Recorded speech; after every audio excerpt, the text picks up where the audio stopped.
Live from Waterford and Dungarvan, this is Waterford at 1 News. Good afternoon, I'm Liz Reddy. Today's top stories. The Dáil is to sit this afternoon to pass new laws giving the government powers to restrict movement during the coronavirus crisis. A group's been set up in Waterford to assist vulnerable and older people. The Mayor of Waterford says he's shocked by the number of people who aren't social distancing. And in sports, Sligo Rovers have announced they've decided to temporarily lay off all management, players and administration staff. The Dáil will sit this afternoon to pass new laws giving the government powers to restrict movement during the coronavirus crisis. The laws also give effect to social welfare supports for people who've lost their jobs. Our political correspondent Sean Defoe reports. A strange sitting of the Dáil planned today. No more than a third of TDs are being allowed to attend to reduce the risk of the coronavirus being spread in Leinster House. Parties will be represented on a d'hunt basis.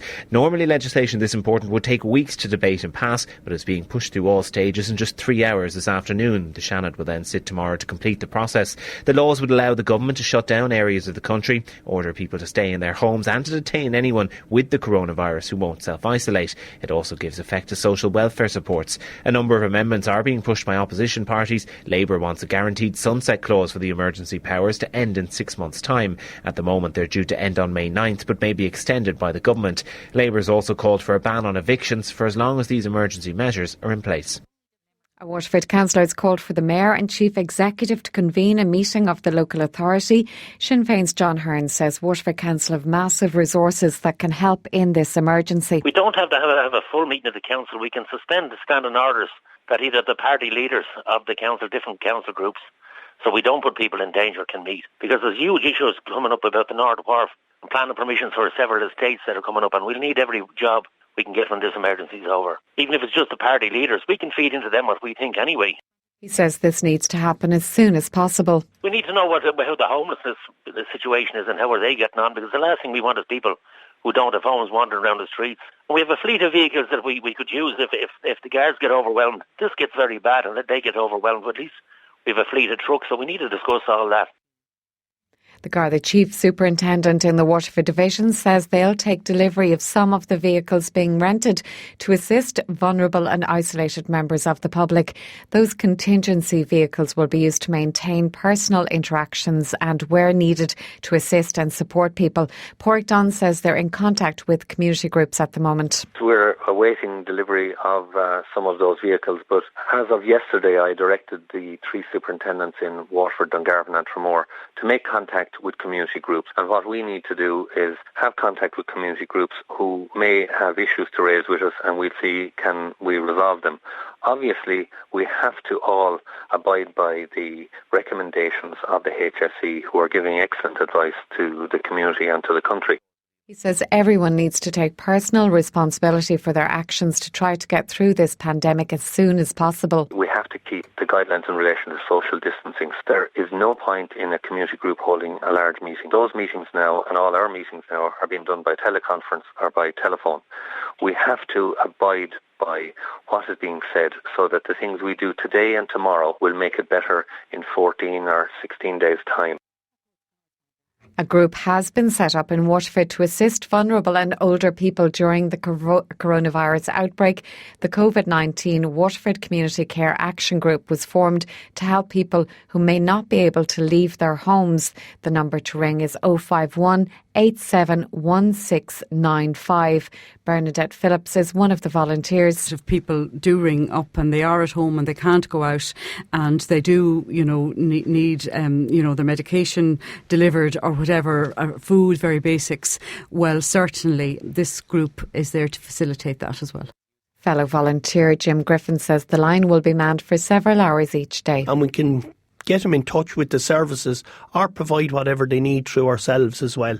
We're also exploring the possibility with some of the supermarkets that we will be able to access the supermarkets early in the morning or late at night and get elderly and vulnerable people that would like to get out and shop themselves and pick out their own items so as that they don't have to be in what we're after seeing over the coming days, the mayhem of the panic buying. If you're calling the helpline, it would be helpful if you have your air code. The Solace Cancer Support Centre is operating a telephone support service for cancer patients and their families. The Waterford City and Dungarvan-based facility has closed their doors until March 30th due to the outbreak of COVID-19. However, they're still providing information, advice and support by phone and email. You can contact them on 051 304 604 or by emailing info@solacecentre.ie. Client Services Coordinator at the Solace Cancer Support Centre is Claire Shanahan. We had to take into account the greater priority, which was the safety of each and every individual who might attend our service.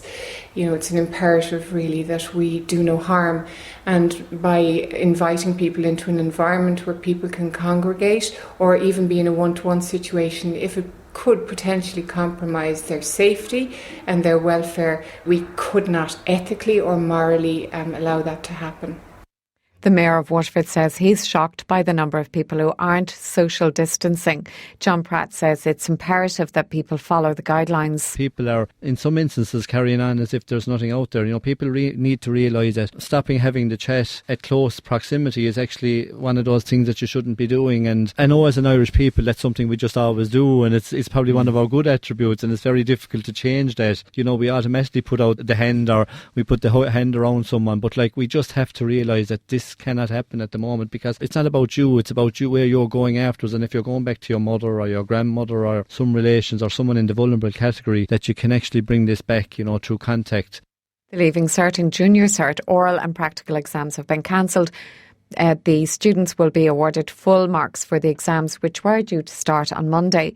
They've also been given an additional 3 weeks to complete projects and coursework in a number of subjects. Education Minister Joe McHugh says the department is working on the basis that the written exams will go ahead in June. We are so focused on the written exams going ahead. Unfortunately, we don't have a baseline in terms of certainty. Ideal scenario would be the virus would peak mid-April, end of April, and we'll be in a position even for students to come back. But that is all based on assumptions as to where we'll be. The Vintners Federation of Ireland has criticised pubs that have remained open despite government advice. All pubs were asked to close their doors as the country deals with the outbreak. It's claimed a number of pubs in County Limerick remained open this week. Brian Foley from the VFI says all members need to keep their bars closed. If any pub is letting customers in, they're in direct contravention of that order, and it would be very disappointing to hear, because we are obviously in a national emergency and we all need to play our part. And I would urge all members of the VFI to keep their pubs shut. A Dublin woman says thousands of people are struggling to get home from Lanzarote. Trish is in Arrecife Airport trying to leave the island. It's absolutely chaos. I've never seen anything like it. There's absolutely over thousands of people out there. All are here behind me, around me, out in the road, everywhere. Standing since 7 a.m. this morning. Nowhere to get anything to drink, no water, nothing. The HSE and two labs have lost an appeal arising from a legal action taken by a terminally ill woman who fell victim to the cervical check controversy. Ruth Morrissey was awarded over €2 million in damages after being wrongly given the all clear on two separate occasions. A 25-year-old man has appeared in court charged in relation to a robbery in Dalkey, County Dublin last week. Edward Andrews of Marine Hall in Stepaside has been charged with the robbery of €806 from a Centra in Dalkey on the 10th of March. The case has been adjourned for a bail hearing. A woman was knocked down and killed in Killiney following the robbery, but nobody has been charged in relation to that so far. WLR Sport. With Virgin Media Waterford. Virgin Mobile on a 30-day contract. Nothing hidden. Sligo Rovers have announced that they've decided to temporarily lay off all management, players and administration staff due to the shutdown of the League of Ireland for the past 2 weeks and foreseeable future. In a statement, the club says after intensive talks in the last week involving the National League Executive Committee, the PFAI and the FAI, the club felt that there was no option but to come to this conclusion in order to prioritise long-term employment both in football and administrative roles at Sligo Rovers.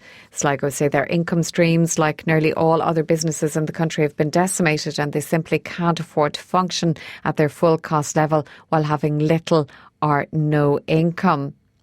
Meanwhile, Waterford FC were due to play Cork City at the RC tomorrow night in what would have been the first Munster derby game of the season. A large crowd was expected to be present, but the club will lose out now. A group of supporters have suggested people buy tickets to help the club financially. Alan Forrestal is one of the organisers. Just a few of us. We were chatting away in our group, and we were just chatting away and saying, "Jesus, it's going to be tough, like whatever." There's lads over in Denmark. I'm sure you've heard of the Lingy boys who have come over a couple of times to watch us, and we go over to watch them. They had a similar situation with their club. Their games were being played behind closed doors, and they had an idea to just buy the match tickets anyway. So the club would raise a bit of money. The Premier League is currently holding a video conference with all 20 clubs to discuss a plan to help deal with the impact in football. All top flight action has been suspended until early April, but it's believed the Premier League accepts it will be later in the year before football resumes. Completing the season is a priority, but this won't happen until at least June, and nothing significant is to be decided today. Earlier this week, Euro 2020 was postponed for a year to help national leagues complete their seasons. And the GAA meet to discuss how their calendar will be altered today. Former Waterford senior hurling manager Pádraig Fanning says club hurling is vital, and when the coronavirus comes to an end, a restructured inter-county championship will be required. The club is where it's at, and I see, and I think in fairness to most of the inter-county players too, they'd see the same way when they love getting back to their club, but at this stage, the way things are, for me, I think the club window has been squeezed too much. That's a bigger picture, and I think I certainly know it's been looked at. That's further down, but right now, we all just have to wait and see, and obviously we all hope that there's some way of playing the county games, be it in a restructured championship or whatever it may be. But even at that, you're still talking large crowds, especially if it goes to knockout, you're talking sellouts. Sports news on WLR thanks to Virgin Media Waterford.